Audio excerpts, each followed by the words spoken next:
오소서 성령님, 때 아닌 폭염으로 한 주간 지내시느라 수고 많으셨습니다. 7, 8월보다도 지난주가 더 더웠다고 말씀하시는 분도 계신데요. 이것이 지구가 우리에게 보내는 사인이 아닌가 하는 생각이 듭니다. 우리가 몸살에 걸리지 않으면 죽는다는 얘기를 들은 적이 있는데요. 몸이 너무 무리하니까 강제로 쉬게 하기 위해 몸살에 걸리는 거라고 합니다. 몸살이 나지 않으면 더 무리를 하다가 정말 큰 병이 날 수도 있다고 하는데요. 그러니 몸살이 나면 쉬라는 신호로 알아듣고 쉬어져야 합니다. 마찬가지로 계속되는 폭염은 지구가 몸살을 앓고 있다고 우리에게 보내고 있는 신호로 여겨지는데요. 지구를 쉬게 할 수 있는 길은 탄소 배출을 줄이는 것입니다.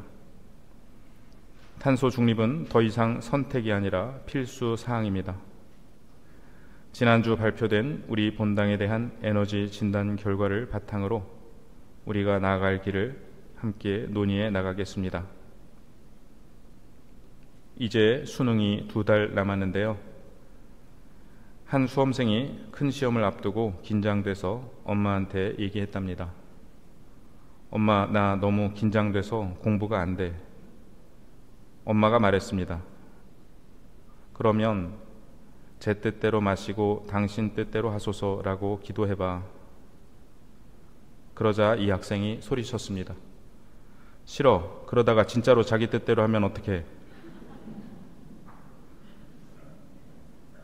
저는 이 학생의 말이 우리 내면 안에 감추어둔 속마음을 대변해주고 있지 않나 생각합니다.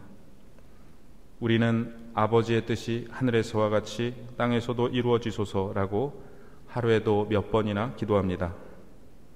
그러나 가슴 한켠에는 하지만 제 뜻도 좀 감안해 주세요. 너무 당신 뜻대로만은 하지 말아주세요. 라는 마음이 있기도 합니다. 오늘 복음에서 베드로 사도도 같은 심정이 아니었을까 싶은데요. 너희는 나를 누구라고 하느냐는 예수님의 물음에 베드로는 당신은 그리스도이십니다 라고 대답합니다. 가장 단순하면서도 가장 완전한 대답입니다. 당신은 메시아입니다. 하나님께서 다윗에게 약속하신 이래로 우리가 1000년을 기다려온 바로 그 메시아입니다. 그런데 이 메시아께서는 당신이 많은 고난을 겪으시고 배척을 받아 죽임을 당하셨다가 사흘 만에 다시 살아나셔야 한다고 말씀하십니다. 베드로는 펄쩍 뛰며 말립니다. 베드로의 심정이 이해가 되기는 합니다. 그런데 다시 한번 생각해보면 조금 전에 당신은 메시아라고 고백해놓고 메시아가 어떠해야 하는지에 대해서는 자기가 더 잘 아는 듯이 말합니다. 그 순간 베드로는 예수님보다 높아졌습니다. 메시아의 운명을 자기가 정하려 하니 말입니다. 예수님께서는 호통치십니다. 사탄아, 내게서 물러가라. 하나님의 일은 생각하지 않고 사람의 일만 생각하는구나. 예수님은 광야에서 자신을 유혹하던 사탄이 어느새 제자에게 들러붙어 있음을 보신 것일까요? 이어서 예수님은 누구든지 내 뒤를 따르려면 자신을 버리고 제 십자가를 지고 나를 따라야 한다고 말씀하십니다. 예수님의 순환과 부활에 대해서는 제1독서인 이사야서에 나오는 야훼의 종의 노래에서 이미 예고되고 있습니다. 나는 매질하는 자들에게 내 등을, 수염을 잡아 뜯는 자들에게 내 뺨을 내맡겼고 모욕과 수모를 받지 않으려고 내 얼굴을 가리지도 않았다. 예수님의 순환 안에서 이루어진 이 예고는 그리스도를 따르는 순교자들을 통해서도 이루어졌습니다. 순교자 성호를 맞아 오늘은 성 다블리 안토니오 주교님에 대해 말씀드리려 합니다. 오는 10월 20일 본당의 날을 맞아 솔매 성지와 실리 성지로 전신자 성지 순례를 계획하고 있는데요. 솔매는 김대건 신부님의 탄생지로서 신부님의 가족을 비롯한 많은 순교자를 배출한 곳입니다.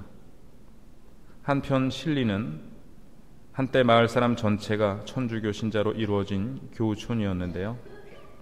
역시 수많은 순교자를 냈고 제5대 조선 교구장이신 성 다블리 안토니오 주교님도 이곳에 머무셨습니다.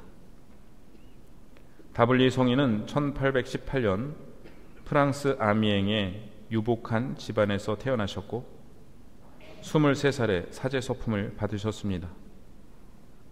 20개월 동안 본당에서 보좌 신부로 생활하신 후 파리 외방 전교회에 입회하셨고 26살인 1844년에 마카오에 도착하셨습니다. 조선에 함께 입국할 선교사를 찾고 있던 3대 조선 교구장 페레올 주교님의 청을 받아들여 조선 선교를 자원하셨습니다.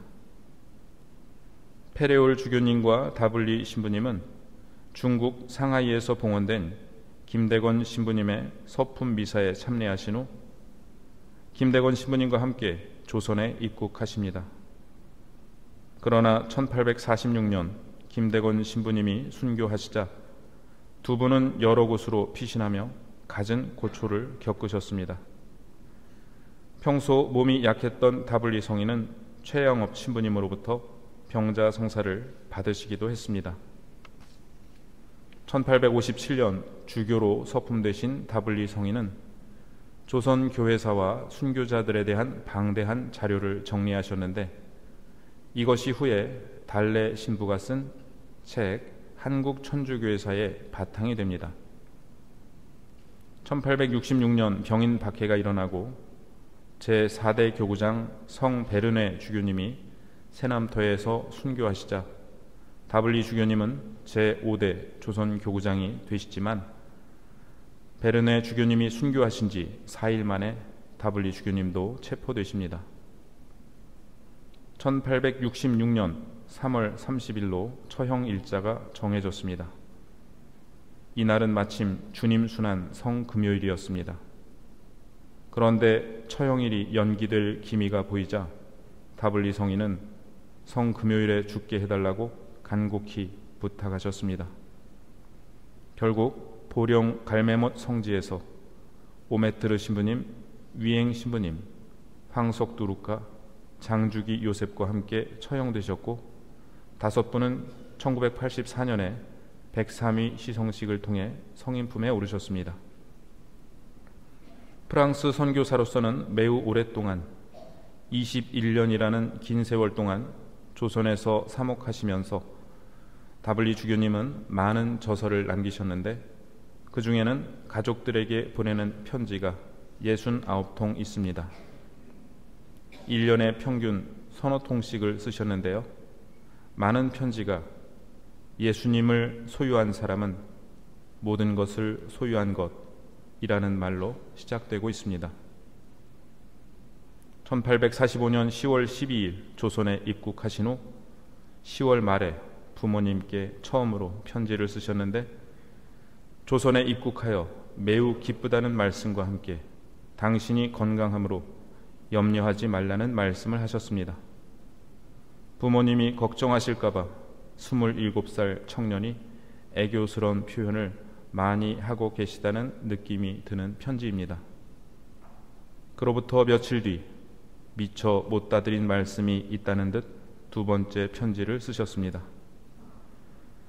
이제 제 목숨이 오래 지속되지 못할 경우를 대비하여 부모님께 말씀드릴 게 있습니다. 만일 부모님께서 제 사망 소식을 들으시면 제 몫의 유산은 조선 선교지를 위해 쓰도록 파리 신학교로 보내주시기 바랍니다. 그리고 혹시 하느님께서 제게 순교의 은총을 베풀어 주셔서 부모님께서 그 은혜에 감사드리고자 감사 헌금을 보내고 싶으시다면 중국 쓰촨 지방에 있는 비신자 집안 어린이들의 세례를 위해 사용하도록 하는 것이 가장 유익할 것 같습니다. 조선에서는 박해 때문에 많은 아이들에게 세례를 줄 수 없지만 스촨에서는 아이들에게 세례를 줄 수 있기 때문입니다. 또다시 작별 인사를 드립니다. 그러나 예수님 성모님과 함께라면 우리는 항상 행복할 것이고 또 어느 날엔가 한데 모일 수 있을 터이니 그때에는 더 이상 이별이 없겠지요.